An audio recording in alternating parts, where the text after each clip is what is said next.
what kind of feedback did you get? Oh, we got a lot of feedback for events. Feedback is a gift, but sometimes feedback can also be like, oh my goodness.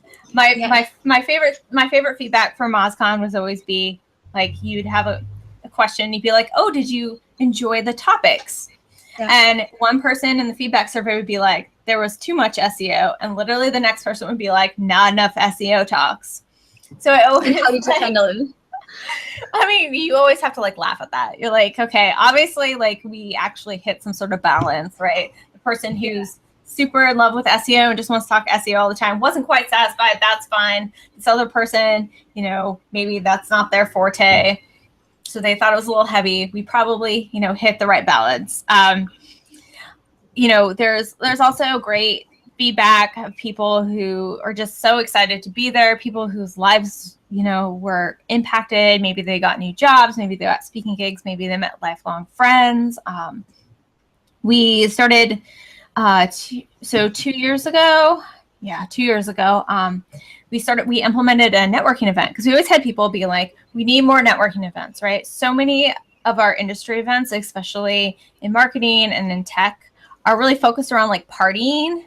But often those events, like you can't talk to someone, right? It's like loud, people are shouting, not everyone drinks. And those events are usually pretty alcohol heavy.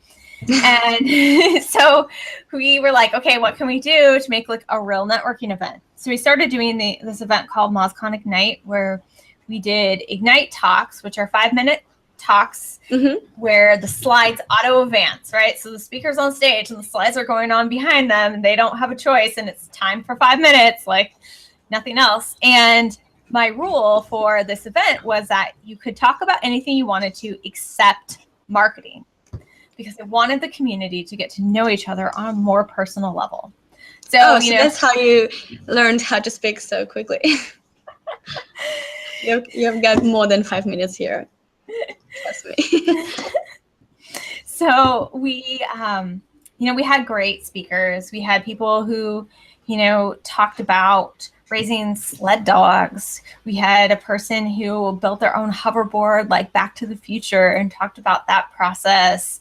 And we also had more heartwarming tales and, things that were a struggle in life. So this year we had a man who he talked about life-work balance was ultimately what his talk was, but he talked about his personal tragedies that included his wife dying, his business going under, and his parents, they were actually murdered, which really terrible string of tragedies in his life. And the point of the story at the end was that he's a single dad now.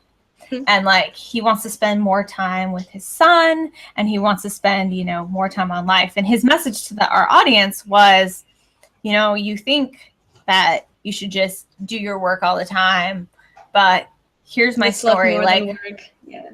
Yeah. And, I was like, he got a standing ovation, everyone was crying because it was oh my God. And there was an intermission after his talk before the next set of talks continued. And, people were out there calling their family members I just wanted to say hi. And there's a gentleman who he actually wrote a Medium blog post about this. He had found out earlier that day that his grandmother had passed away. And he had flown in from Australia to Seattle, right? This is a long distance. And he had heard this talk, and he was like, oh my gosh. His family was like, don't worry about flying back. You're in Seattle, you're going to do business stuff there. It's a long way. And he actually booked a flight, the first flight he could get out of Seattle to go back to Australia to be with his family.